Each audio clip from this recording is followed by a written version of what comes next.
Welcome to Pioneer classes.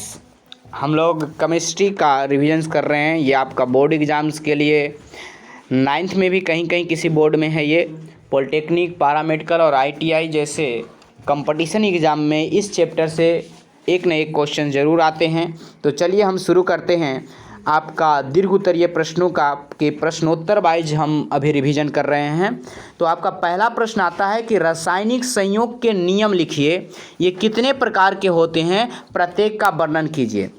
तो रासायनिक संयोग के नियम विभिन्न तत्व या यौगिक परस्पर रासायनिक क्रिया द्वारा संयोग करके नए यौगिक बनाते हैं। ये रासायनिक क्रियाएं कुछ नियमों पर आधारित होते हैं और ये नियम रासायनिक संयोग के नियम कहलाते हैं। रासायनिक संयोग के मूलतः दो नियम हैं। एक है भार संबंधी नियम, दूसरा आयतन संबंधी नियम। तो भार संबंधी नियम, जिस समय दो या दो से अधिक पदार्थ संयोग करते हैं तो वह संयोग निम्नलिखित नियमों के अंतर्गत होता है। पहला, गुणित अनुपात नियम। इस नियम के अनुसार जब दो तत्व परस्पर रासायनिक संयोग करके एक से अधिक यौगिक बनाते हैं तब एक तत्व के समान द्रव्यमान से संयोग करने वाले दूसरे तत्व के द्रव्यमान में एक सरल गुणित अनुपात में होता है। जैसे कार्बन और ऑक्सीजन का परस्पर संयोग से अगर कार्बन मोनोऑक्साइड बने तो कार्बन का द्रव्यमान 12 ग्राम और ऑक्सीजन का ग्राम 16 ग्राम है। यानी इनके परमाणु द्रव्यमानों का अनुपात है, आप 12:16 भी मान सकते हैं इसको, या इसको काट के। अब यहाँ पे वहीं CO2 कार्बन डाइऑक्साइड, इस यहाँ पे देखें तो आपका क्या मिलेगा कि 12 ग्राम कार्बन 32 ग्राम ऑक्सीजन से अभिक्रिया कर रहा है। इसका मतलब है कि कार्बन तो निश्चित है परंतु जो ऑक्सीजन है वो गुना होते जा रहा है। एक ऑक्सीजन, दो ऑक्सीजन, इस टाइप से जा रहा है। आगे है द्रव्यमान संरक्षण या द्रव अविनाशिता का नियम। द्रव अविनाशिता के नियम का प्रतिपादन सर्वप्रथम रूसी वैज्ञानिक लोमोनोसोफ ने 1756 में किया, जिसकी पुष्टि लैंगेल्ट एवं लेवासिये ने किया। इस नियम के अनुसार द्रव्य यानी पदार्थ का द्रव्यमान जो है वो अविनाशी है, अर्थात द्रव्यमान को न तो उत्पन्न किया जा सकता है और न ही नष्ट किया जा सकता है। अतः किसी भी रासायनिक अभिक्रिया में परिवर्तन के उपरांत भी द्रव्य का कुल द्रव्यमान, मतलब पदार्थ का कुल द्रव्यमान उतना ही रहता है जितना अभिक्रिया से पूर्व। लैगेल्ट ने सिल्वर नाइट्रेट एवं पोटेशियम क्लोराइड के विलयनों को अलग अलग हाइड्रोजन के आकार की दो नलियां वाले विशेष उपकरण में लेकर उसे सील कर दे दिया। उपकरणों में रखे विलयनों को बिना आपस में मिलाए तोला गया तथा बाद में उन दोनों विलयनों को अभिक्रिया करने के बाद उपकरण को ठंडा करके तोला गया। तो लैंगेट ने पाया कि अभिक्रिया के फलस्वरूप बने हुए पदार्थ उत्पाद का द्रव्यमान अभिकारक के द्रव्यमान के बराबर था। अर्थात AgNO3 प्लस KCl बनाया KNO3 प्लस AgCl, तो दोनों तरफ का द्रव्यमान बराबर था। स्थिर या निश्चित अनुपात का नियम, इस नियम का प्रतिपादन प्रोस्ट ने 1799 में किया। इस नियम के अनुसार प्रत्येक रासायनिक यौगिक में, चाहे वह किसी से भी बनाया या प्राप्त किया गया हो, तत्वों के द्रव्यमान एक निश्चित अनुपात में संयुक्त रहते हैं। जैसे जल H2O, हाइड्रोजन H2 एवं ऑक्सीजन O2 का यौगिक है। इसके विश्लेषण से ज्ञात होता है कि हाइड्रोजन और ऑक्सीजन का द्रव्यमान का अनुपात हमेशा, चाहे जल कहीं से भी लिया गया हो, वो 1:8 ही होता है। आगे तुल्य अथवा व्युत्क्रम अनुपात का नियम। इस नियम का प्रतिपादन रिक्टर ने 1792 ईस्वी में किया। इस नियम के अनुसार जब दो तत्वों के भिन्न भिन्न द्रव्यमान अलग अलग किसी तीसरे तत्व के निश्चित द्रव्यमान से संयोग करते हैं और यदि इन दोनों तत्वों में कभी संयोग हो तो वे उसी अनुपात में या उसके एक सरल गुणित अनुपात में संयोग करेंगे, जिससे वे तीसरे तत्व के अलग अलग निश्चित द्रव्यमान से संयोग करते हैं।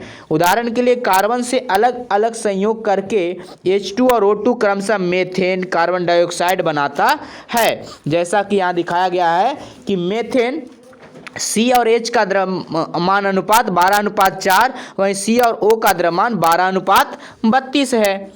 आगे लुस्को का गैसीय आयतन संबंधी नियम।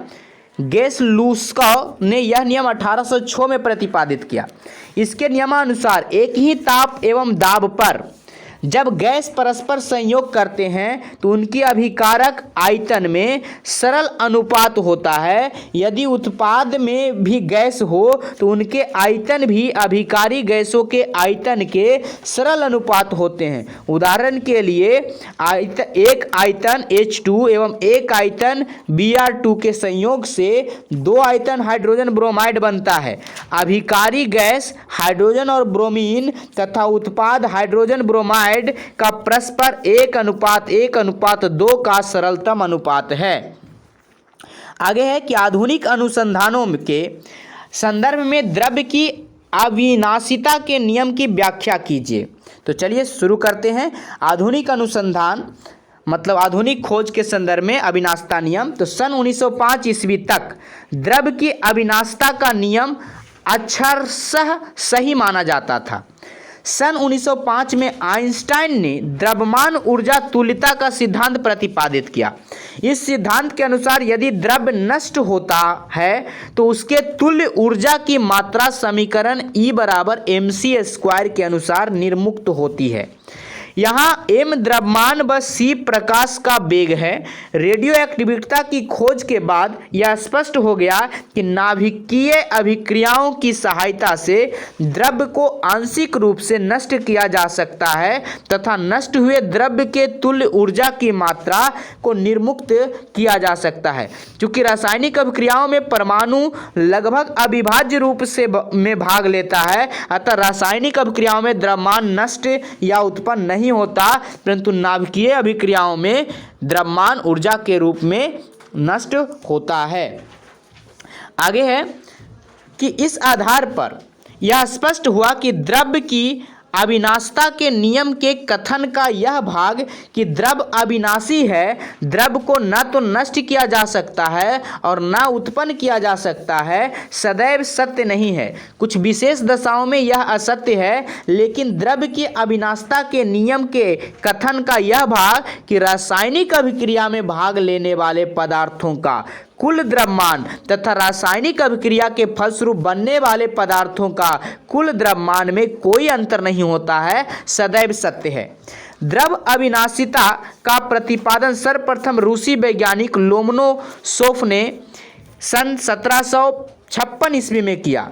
लेवासिये और लैंडोल्ट आदि वैज्ञानिकों ने इसकी पुष्टि की और इस नियम के अनुसार द्रव्य अविनाशी होता है, अर्थात द्रव्यमान को ना उत्पन्न किया जा सकता है और न नष्ट किया जा सकता है। अतः किसी भी रासायनिक अभिक्रिया में परिवर्तन के उपरांत द्रव्य का पदार्थ का कुल द्रव्यमान उतना ही रहता है जितना अभिक्रिया के पूर्व रहता है। आगे स्थिर या निश्चित अनुपात का क्या नियम है, इसे सत्यापित करने के लिए कोई प्रयोग लिखें। तो स्थिर या निश्चित अनुपात का नियम, इस नियम का प्रतिपादन प्रॉस्ट 1799 ईस्वी में किया था। प्रॉस्ट के अनुसार प्रत्येक रासायनिक यौगिक में, चाहे वह किसी भी विधि से बनाया या प्राप्त किया गया हो, तत्वों के द्रव्यमान एक निश्चित अनुपात में संयुक्त रहते हैं। जैसे जल H2O, हाइड्रोजन H2 एवं ऑक्सीजन O2 का यौगिक है। यह नदी, कुएं, समुद्र, वर्षा, झील, तालाब आदि प्राकृतिक स्रोत से तथा हाइड्रोजन और ऑक्सीजन के संश्लेषण को रासायनिक अभिक्रिया से प्रयोगशाला में प्राप्त किया जा सकता है। प्रत्येक स्रोत से प्राप्त जल का विश्लेषण से ज्ञात होता है कि इसमें हाइड्रोजन और ऑक्सीजन का अनुपात सदैव निश्चित है, 1:8 है। सत्यापित करने के लिए प्रयोग, इसके लिए हम दो अलग अलग क्रूसिबल्स जिंक नाइट्रेट और जिंक कार्बोनेट को लेकर गर्म करते हैं, जिसके दोनों जिंक ऑक्साइड ZnO में परिवर्तित हो जाता है और इस प्रकार जिंक ऑक्साइड के 2 नमूने प्राप्त होते हैं। अब एक कठोर कांच की तुली हुई परखनली में जिंक ऑक्साइड की कुछ मात्रा लेकर तौल लेते हैं। इसमें 2 छेद वाला एक कॉर्क लगाते हैं एवं एक छेद में समकोण पर मुड़ी हुई नली तथा दूसरे छेद में एक सीधी नली लगाते हैं। परख नली को क्लैंप स्टैंड पर तिरछा कस कर गर्म आरंभ करते हैं। सीधी नली द्वारा हाइड्रोजन गैस प्रवाहित करती है और कुछ ही समय बाद जिंक ऑक्साइड शुष्क जिंक में बदल जाता है। अब परख नली को गर्म करना बंद कर देते हैं। हाइड्रोजन गैस के प्रवाह को रोककर कॉर्क को निकाल देते हैं और परख नली को ठंडा करके तोल लेते हैं। इस भार से परख नली का भार घटाकर जिंक का भार ज्ञात कर लेते हैं। इसी प्रकार दूसरी क्रूसिबल में भी जिंक ऑक्साइड की उतनी ही मात्रा लेकर परख नली को इसी प्रयोग को दोहराते हैं तो उस नमूने में जिंक की उतनी ही मात्रा प्राप्त होती है। अतः स्पष्ट है कि किसी रासायनिक यौगिक में चाहे वह किसी भी रीति से बनाया गया हो, उसके अवयवी तत्वों को भारों में स्थिर अनुपात होता है। आगे गुणित अनुपात का नियम लिखिए तथा किसी प्रयोग द्वारा सत्यापित कीजिए। प्रायः ऐसा होता है कि 2 तत्व परस्पर संयोग करके एक से अधिक प्रकार के यौगिक बनाते हैं, जैसे कार्बन के 2 ऑक्साइड, कार्बन मोनोऑक्साइड और कार्बन डाइऑक्साइड बनाते हैं। इस प्रकार के प्राप्त यौगिकों में एक तत्व की निश्चित मात्रा दूसरे तत्व की मात्रा से एक नियम के अनुसार संयोग करती है, जिसे गुणित अनुपात का नियम कहते हैं। इस संबंधित नियम का प्रतिपादन जॉन डाल्टन सन 1803 ईस्वी में किया था। इसके अनुसार जब 2 तत्व परस्पर रासायनिक संयोग करके एक से अधिक यौगिक बनाते हैं, तब एक तत्व के समान द्रव्यमान से संयोग करने वाले दूसरे तत्व के द्रव्यमान में एक सरल गुणित अनुपात होता है। उदाहरण के लिए कार्बन और ऑक्सीजन परस्पर संयोग करके 2 यौगिक बनाते हैं, कार्बन मोनोऑक्साइड और कार्बन डाइऑक्साइड। तो इनके 1 ग्राम अणु में कार्बन और ऑक्सीजन के द्रव्यमान निम्नलिखित हैं। कार्बन मोनोऑक्साइड में CO और अणुसूत्र CO2, कार्बन डाइऑक्साइड का दोनों में कार्बन का द्रव्यमान 12-12 ग्राम है, जबकि ऑक्सीजन का द्रव्यमान 16 ग्राम और 32 ग्राम है। इन यौगिकों में कार्बन के निश्चित द्रव्यमान 12 ग्राम से ऑक्सीजन के जो द्रव्यमान संयुक्त होते हैं उनमें 16 और 32 अर्थात 1:2 का सरल अनुपात है। सत्यापित करने से प्रयोग चित्र के अनुसार 2 साफ सूखी पोर्सिलेन क्रूसिबल में से एक में लगभग 1 ग्राम क्यूप्रिक ऑक्साइड तथा दूसरे में 1 ग्राम क्यूप्रस ऑक्साइड लेते हैं। अब दोनों क्रूसिबल को कांच की कठोर नली जो दोनों ओर से खुली हो में रख देते हैं। इसे कांच की नली में एक ओर से कोल गैस प्रवाहित करते हैं और दूसरे सिरे पर गैस निकलती है, इसे जला देते हैं, जिससे कोल गैस का प्रवाह बना रहता है। कोल गैस से गर्म कॉपर के ऑक्साइड अपचयित हो जाता है और कॉपर प्राप्त होता है। जब क्रूसिबल के अंदर की सतह चमकने लगती है तो अपचयन पूरा हो जाता है। अर्थात यहाँ पे जो कॉपर ऑक्साइड और क्यूप्रस ऑक्साइड और क्यूप्रिक ऑक्साइड दोनों को हम मिलाए हैं। अब दोनों क्रूसिबल से प्राप्त कॉपर का भार तोल कर ज्ञात करते हैं। ऑक्साइडों के भारों में से तांबे के भारों को घटाकर यह ज्ञात होता है कि दोनों ऑक्साइडों में ऑक्सीजन की निश्चित मात्रा के कॉपर की जितनी मात्रा संयोग करती है उसमें एक सरल अनुपात 1:2 होता है और इस प्रकार गुणित अनुपात के नियम का सत्यापन होता है। आगे रासायनिक अभिक्रिया से आप क्या समझते हैं, ये कितने प्रकार की होती है, उदाहरण सहित वर्णन करें। रासायनिक अभिक्रिया जब एक या एक से अधिक पदार्थ परस्पर अभिक्रिया करके नए पदार्थ बनाते हैं जिन्हें भौतिक या रासायनिक गुण मूल पदार्थों से सर्वदा भिन्न होती है, तो ऐसे अभिक्रियाओं को रासायनिक अभिक्रिया कहते हैं। जैसे उदाहरण के लिए मैग्नीशियम धातु को वायु में जलाने पर मैग्नीशियम ऑक्साइड का सफ़ेद चूर्ण प्राप्त होता है, जिसके भौतिक एवं रासायनिक गुण मैग्नीशियम धातु के गुण से बिल्कुल भिन्न होता है। अतः मैग्नीशियम धातु का हवा में जलना रासायनिक अभिक्रिया है, अर्थात Mg+O2 बनाता है MgO। रासायनिक अभिक्रिया के मुख्य रूप से 5 प्रकार हैं। पहला योगात्मक अभिक्रियाएं, दूसरा विस्थापन या प्रतिस्थापन अभिक्रियाएं, तीसरा वियोजन अभिक्रियाएं, चौथा अपघटन अभिक्रियाएं और 5वां उभय अपघटन अभिक्रियाएं। चलिए देखते हैं योगात्मक अभिक्रियाएं। वो रासायनिक अभिक्रियाएं जिनमें दो या दो से अधिक पदार्थ आपस में संयोग करके एक नया पदार्थ बनाते हैं तथा कोई अन्य पदार्थ नहीं बनता, योगात्मक अभिक्रियाएं कहते हैं। इसे हम संयोजन अभिक्रिया भी कहते हैं। उदाहरण के लिए कार्बन मोनोऑक्साइड क्लोरीन के साथ क्रिया करके कार्बोनिल क्लोराइड बनाता है, जैसे CO प्लस Cl2 बनाता है COCl2। विस्थापन या प्रतिस्थापन अभिक्रियाएं दोनों एक ही का नाम है। वे रासायनिक अभिक्रियाएं जिनमें किसी यौगिक के अणु के किसी एक परमाणु अथवा परमाणुओं के समूह को दूसरे यौगिक का परमाणु या परमाणुओं का समूह विस्थापित कर देता है और स्वयं उस स्थान पर आ जाता है, प्रतिस्थापन अभिक्रियाएं कहलाती है। इस क्रिया में अधिक क्रियाशील तत्व यौगिक से कम क्रियाशील तत्व को विस्थापित कर दिया जाता है।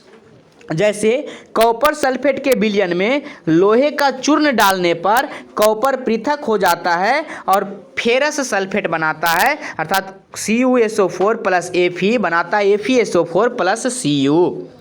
इस अभिक्रिया में कॉपर परमाणु लोहे परमाणु द्वारा प्रतिस्थापित हो जाता है, अतः यह एक प्रतिस्थापन अर्थात विस्थापन अभिक्रिया है। वियोजन अभिक्रियाएं वे रासायनिक अभिक्रियाएं जिनमें कोई पदार्थ रासायनिक अभिक्रिया को प्रेरित करने वाले कारणों जैसे ताप, दाब आदि में परिवर्तन करने से दो अथवा अधिक पदार्थों में अपघटित हो जाता है तथा उपयुक्त कारण हटा देने से पुनः मूल पदार्थ बन जाता है, वियोजन अभिक्रियाएं कहलाती है। अतः वियोजन एक उत्क्रमणीय अभिक्रिया होती है। ये दो प्रकार की होती हैं, ऊष्मीय वियोजन जैसे कि अमोनियम क्लोराइड गर्म या ठंडा करने पर अमोनिया और हाइड्रोजन क्लोराइड बनाता है। आयनिक वियोजन सोडियम क्लोराइड टूटकर सोडियम आयन और क्लोराइड आयन का निर्माण करता है। अपघटन अभिक्रिया अपघटन अभिक्रिया में एक बड़ा यौगिक किसी बाह्य कारक ऊष्मा या विद्युत की उपस्थिति में दो या दो से अधिक छोटे यौगिकों में अथवा अपने अवयवी तत्वों में विघटित हो जाता है। बाह्य कारक हटाने पर भी पदार्थ पुनः मूल अवस्था में प्राप्त नहीं होता, अतः यह एक अनुत्क्रमणीय अभिक्रिया है। ऊष्मा द्वारा अपघटन को ऊष्मीय अपघटन तथा विद्युत द्वारा अपघटन को विद्युतीय अपघटन कहा जाता है। यह दो प्रकार का है, ऊष्मीय अपघटन और विद्युतीय अपघटन। जैसे मर्क्यूरिक ऑक्साइड को ऊष्मा देने पर ये मरकरी और ऑक्सीजन में टूट जाता है, वहीं जल को विद्युत देने पे ऑक्सीजन और हाइड्रोजन में टूट जाता है। आगे उभय अपघटन अभिक्रिया जिन रासायनिक अभिक्रियाओं में यौगिकों के आयनों अथवा घटकों का अदला बदली या विनिमय हो जाता है, अदला बदली का मतलब विनिमय हो जाता है तथा नए यौगिक बनते हैं, उभय अपघटन अभिक्रिया कहलाती है। इसी को हम द्विविस्थापन अभिक्रिया भी कहते हैं। यह अभिक्रियाएं यौगिकों के विलयन के मध्य होती है, जैसे बेरियम क्लोराइड सोडियम सल्फेट से अभिक्रिया कर बेरियम सल्फेट और सोडियम क्लोराइड बनाता है। आगे उभय अपघटन अभिक्रिया क्या है, उदाहरण से समझाइए। अपघटन तथा उभय अपघटन में अंतर बताइए। तो अभी हम लोगों ने दोनों को पढ़ा था कि जिस रासायनिक अभिक्रिया में यौगिकों एवं आयनों का अदला बदली होता है तथा नए यौगिक बनते हैं, अपघटन अभिक्रियाएं कहलाते हैं। यह अभिक्रियाएं यौगिक में विलयन के मध्य होता है, जैसे सिल्वर नाइट्रेट और सोडियम क्लोराइड के बीच जब अभिक्रिया होता है तो सिल्वर क्लोराइड और सोडियम नाइट्रेट का निर्माण होता है। अब अपघटन और उभय अपघटन में अंतर। तो अपघटन अभिक्रिया इसमें एक बड़ा अणु छोटे अणुओं में विभक्त होता है, जैसा कि पोटेशियम क्लोरेट, ये पोटेशियम क्लोराइड और ऑक्सीजन में विभक्त हुआ। जबकि उभय अपघटन में दो विभिन्न अणुओं के अवयव आयनों का परस्पर अदला बदली करते हैं, जैसा कि सिल्वर नाइट्रेट सोडियम क्लोराइड से अभिक्रिया कर सिल्वर क्लोराइड और सोडियम नाइट्रेट बनाया। अपघटन अभिक्रिया में ऊष्मा या विद्युत धारा द्वारा संपन्न होता है, जबकि उभय अपघटन के लिए ऊष्मा और विद्युत धारा की आवश्यकता नहीं होती है। आगे है ऊष्माक्षेपी तथा ऊष्माशोषी अभिक्रिया क्या है। ऊष्माक्षेपी तथा ऊष्माशोषी अभिक्रियाओं में अंतर स्पष्ट करें। ऊष्माक्षेपी अभिक्रिया तो वे रासायनिक अभिक्रियाएं जिनमें ऊष्मा का उत्सर्जन होता है ऊष्माक्षेपी अभिक्रियाएं कहलाती है। उदाहरण के लिए जब नाइट्रोजन हाइड्रोजन से संयुक्त होकर अमोनिया बनाती है तो ऊष्मीय ऊर्जा उत्पन्न करती है, जहाँ N2+H2 बनाता है NH3, उसके साथ साथ 22,400 कैलोरी ऊर्जा देता है। इस प्रकार की अभिक्रिया में अभिकारकों की कुल ऊर्जा उत्पादों की कुल ऊर्जा से अधिक होती है। ऊष्माशोषी अभिक्रिया, यहाँ पे थोड़ा सा उल्टा लिखा हुआ है, अभिकारकों की कुल ऊर्जा उत्पादों की कुल ऊर्जा से अधिक होती है। ऊष्माशोषी अभिक्रिया वे रासायनिक अभिक्रियाएं जिनमें ऊष्मा का अवशोषण होता है ऊष्माशोषी अभिक्रिया कहलाती है। जैसे जब नाइट्रोजन ऑक्सीजन से की मिश्रण को उच्च ताप पर गर्म किया जाता है तो नाइट्रिक ऑक्साइड बनता है और ऊष्मा वातावरण में अवशोषित हो जाता है। जैसा कि नाइट्रोजन ऑक्सीजन से मिलकर NO बनाता है और इसमें 43,200 कैलोरी इसमें ऊर्जा देनी पड़ती है। इस प्रकार की अभिक्रिया में अभिकारकों की कुल ऊर्जा उत्पादों की कुल ऊर्जा से कम होती है। आगे है ऊष्माक्षेपी अभिक्रिया या ऊष्माशोषी अभिक्रिया में अंतर। तो ऊष्माक्षेपी अभिक्रिया वे रासायनिक अभिक्रियाएं जिनमें क्रिया के फलस्वरूप ऊष्मा उत्सर्जित होती है ऊष्माक्षेपी अभिक्रिया कहलाती है, और वे रासायनिक अभिक्रियाएं जिनमें क्रिया के फलस्वरूप ऊष्मा का शोषण होता है ऊष्माशोषी अभिक्रियाएं कहलाती है। आगे वातावरण का ताप ऊष्माक्षेपी में बढ़ जाता है और ऊष्माशोषी में वातावरण का ताप गिर जाता है। ऊष्माक्षेपी वे रासायनिक अभिक्रियाएं जिसमें ऊष्माक्षेपी होती है जिनमें बंध बनने की प्रक्रिया होती है, और वे रासायनिक अभिक्रियाएं जिसमें बंध टूटने की प्रक्रिया होती है उसको ऊष्माशोषी कहते हैं। यहाँ पे एक एग्जाम्पल दिया गया है, पीछे वाला ही है। रेडॉक्स अभिक्रिया से आप क्या समझते हैं, उदाहरण सहित बताइए। तो परमाणु या आयन जिस अभिक्रिया में इलेक्ट्रॉन त्यागता है उसे ऑक्सीकरण और जिसमें इलेक्ट्रॉन ग्रहण करता है उसे अपचयन कहते हैं। ऑक्सीकरण तथा अपचयन क्रियाएं साथ साथ चलती है, क्योंकि जब कोई परमाणु या आयन एक इलेक्ट्रॉन त्यागता है तो उसको ग्रहण करने वाला कोई परमाणु या आयन ही होगा। अतः जब किसी रासायनिक अभिक्रिया में एक पदार्थ का ऑक्सीकरण तो दूसरे पदार्थ का अपचयन होता है, तो इस क्रिया को ऑक्सीकरण अपचयन अभिक्रिया या रेडॉक्स अभिक्रिया कहते हैं। ये ऑक्सीकरण को कहीं कहीं उपचयन भी कहा जाता है, अर्थात अभिक्रियाएं जिनमें ऑक्सीकरण और अपचयन अर्थात उपचयन और अपचयन अभिक्रियाएं साथ साथ होती है रेडॉक्स अभिक्रिया बनाती है। जैसे बेरियम क्लोराइड, इसको टीन क्लोराइड कह सकते हैं स्टेन, तो BaCl2 प्लस SnCl2 बनाता है Ba2Cl2 और SnCl4। तो यहाँ पे BaCl2 का अपचयन यानी ये ऑक्सीकारक का काम कर रहा है और वहीं अपचायक का काम ऑक्सीकृत कौन हो रहा है, SnCl2। उपयुक्त अभिक्रिया में BaCl2 का Ba2Cl2 में अपचयन हो रहा है क्योंकि इससे क्लोरीन हट रहा है, और BaCl2 SnCl2 को SnCl4 में ऑक्सीकृत कर रहा है। अतः इस अभिक्रिया में BaCl2 ऑक्सीकारक का कार्य करता है और SnCl2 अपचायक का कार्य करता है। तो आगे है ऑक्सीकरण तथा अपचयन की इलेक्ट्रॉनिक संकल्पना का उल्लेख करें। ऑक्सीकरण तथा अपचयन की इलेक्ट्रॉनिक संकल्पना। ऑक्सीकरण अपचयन अभिक्रिया में ऑक्सीकृत तथा अपचयित होने वाले पदार्थों को इलेक्ट्रॉनिक संरचनाओं के अध्ययन से यह ज्ञात होता है कि जिन पदार्थों में इलेक्ट्रॉनों की संख्या की कमी आती है उनका ऑक्सीकरण और जिन पदार्थों में इलेक्ट्रॉनों की संख्या में वृद्धि होती है उनका अपचयन होता है। अतः इलेक्ट्रॉन के स्थानांतरण के आधार पर ऑक्सीकरण तथा अपचयन की एक अन्य परिभाषा दी जा सकती है। किसी पदार्थ द्वारा इलेक्ट्रॉन त्यागने की क्रिया उस पदार्थ का ऑक्सीकरण कहलाती है। जैसे Na+H2O बनाता है NaOH H2।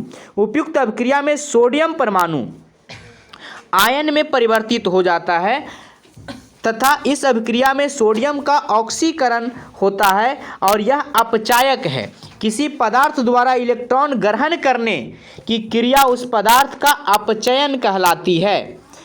उपयुक्त अभिक्रिया में क्लोरीन का एक अणु 2 क्लोराइड बनाता है और जैसे Na+Cl2 बनाता है 2NaCl, तो ये क्या है, एक क्लोरीन परमाणु क्लोराइड बनता है। इस अभिक्रिया में क्लोरीन का अपचयन हो रहा है और यह एक ऑक्सीकारक है। यहाँ पे आपका है कि डाल्टन के परमाणुवाद के आधार पर द्रव्य की अनस्वरता का नियम की व्याख्या कीजिए। हम लोग पहले ही देख चुके हैं। लैंडोल्ट के प्रयोग का सचित्र वर्णन करें, ये भी हम लोगों ने देखा था। तुल्य एवं व्युत्क्रम अनुपात का नियम, व्युत्क्रम अनुपात का नियम मतलब वो स्थिर अनुपात का नियम ही है। गैस लुस्के का आयतन संबंधी नियम। उसके बाद अभिकारक एवं उत्पाद को परिभाषित कीजिए। योगात्मक अभिक्रियाओं को उदाहरण दीजिए। विस्थापन या प्रतिस्थापन का उदाहरण दीजिए। ऊष्मीय वियोजन या आयनिक वियोजन में अंतर स्पष्ट करें। तो इसको थोड़ा सा देख लेते हैं। ऊष्मीय वियोजन ऊष्मा द्वारा होता है और आयनिक वियोजन विलायक के विलयन बनाने पर होता है। ऊष्मीय वियोजन के उत्पादन आसानी से पृथक किए जाते हैं और आयनिक वियोजन में बने उत्पाद आयन आसानी से पृथक नहीं होते हैं। ऊष्मीय वियोजन में उत्पाद उदासीन अणु बनाते हैं, जबकि आयनिक वियोजन में यौगिक का अणु आवेशित कण एवं आयन होता है। वहीं ऊष्मीय वियोजन के लिए माध्यम आवश्यक नहीं है, आयनिक वियोजन के लिए माध्यम की आवश्यकता पड़ती है। और यहाँ पे आपको दोनों का, एक में NH4Cl बनाया है और एक में NaCl बनाया है। आगे ऊष्मीय वियोजन और ऊष्मीय अपघटन में अंतर अभी देखे हैं। ऊष्माक्षेपी और ऊष्माशोषी में अंतर, ये भी हम लोग पहले देख चुके हैं। ऑक्सीकरण अभिक्रिया का उदाहरण दीजिए, ये भी हम लोगों ने देखा। अपचयन अभिक्रिया का उदाहरण दीजिए, ये भी हम लोगों ने देखा। इलेक्ट्रॉनिक संकल्पना के आधार पर ऑक्सीकरण तथा अपचयन को पहचान कैसे करेंगे, ये भी हम लोगों ने देखा है। और इस प्रकार से आपका यह पाठ समाप्त हुआ। आप इसके जितने भी प्रश्न हैं उसे बार बार देखें और अपने टॉपिक वाइज इसको समझते हुए पूरा करें। गुड लक दोस्तों, फिर मिलेंगे लाइव क्लास में।